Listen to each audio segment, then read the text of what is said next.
ಬಹಳ ಹಿಂದೆನೆ ಮಾನ್ಯ ಲೋಕಸಭಾ ಸದಸ್ಯರ ಅನುದಾನದಲ್ಲಿ ನಮ್ಮ ನಗರದಲ್ಲಿ ವಿದ್ಯುತ್ ಚಿತಾಗಾರವನ್ನ ಸ್ಥಾಪನೆ ಮಾಡಲಾಗಿದೆ. ಅದರ ನಿರ್ವಹಣೆಯನ್ನ ನಗರಸಭೆಗೆ ವಹಿಸಲಾಗಿದೆ. ಕೆಲವೊಂದು ರಿಪೇರಿಗಳೆಲ್ಲ ಇದ್ವು, ಮತ್ತೆ ಅದನ್ನ ಮೇಂಟೈನ್ ಮಾಡ್ಲಿಕ್ಕೆ ನಾವು ಟೆಂಡರ್ ಅನ್ನ ಕರೆದಿದ್ವಿ. ಈಗೆಲ್ಲ ಪ್ರಕ್ರಿಯೆ ಮುಗಿದು ಅದು ಕಾರ್ಯವನ್ನ ಪ್ರಾರಂಭ ಮಾಡುವ ಹಂತಕ್ಕೆ ನಾವು ಬಂದಿದ್ದೇವೆ.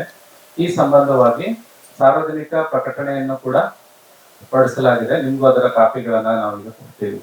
ಇದೇ ತಿಂಗಳ 11ನೇ ತಾರೀಕಿನಿಂದ, ಜುಲೈ 11ನೇ ತಾರೀಕಿನಿಂದ ವಿದ್ಯುತ್ ಚಿತಾಗಾರ ಲೋಕಾರ್ಪಣೆ ಆಗಲಿದೆ. ಸಾರ್ವಜನಿಕರಿಗೆ ನಮ್ಮ ನಗರಸಭೆಯಿಂದ ಇದೊಂದು ಹೆಚ್ಚಿನ ಅಂದ್ರೆ ಇದುವರೆಗೆ ನೀಡ್ತಾ ಇರ್ತಕ್ಕಂಥ ಸೌಲಭ್ಯಗಳ ಸೇವೆಗಳ ಜೊತೆಗೆ ವಿದ್ಯುತ್ ಚಿತಾಗಾರದ ಸೇವೆಯು ಕೂಡ ಪ್ರಾರಂಭ ಆಗಲಿದೆ.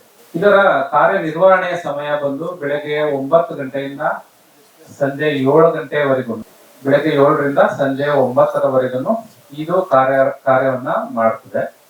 ಸಾರ್ವಜನಿಕರು ಬೆಳಗ್ಗೆ 9 ಗಂಟೆಯಿಂದ 3 ಗಂಟೆಯವರೆಗೂ ನೋಂದಣಿಯನ್ನ ಮಾಡ್ಕೋಬಹುದು. ಅಂದ್ರೆ ಯಾರಾದ್ರೂ ವಿದ್ಯುತ್ ಚಿತಾಗಾರವನ್ನ ಬಳಸೋರು 3 ಗಂಟೆಯವರೆಗೂ ಬಂದು ನೋಂದಣಿಯನ್ನ ಮಾಡ್ಕೋಬಹುದು. ಅದಕ್ಕೆ ನಾವು ನಮ್ಮ ನಗರಸಭೆಯಿಂದ ಒಂದು ಶುಲ್ಕವನ್ನು ಸಹ ನಿಗದಿ ಮಾಡಿದ್ದೀವಿ.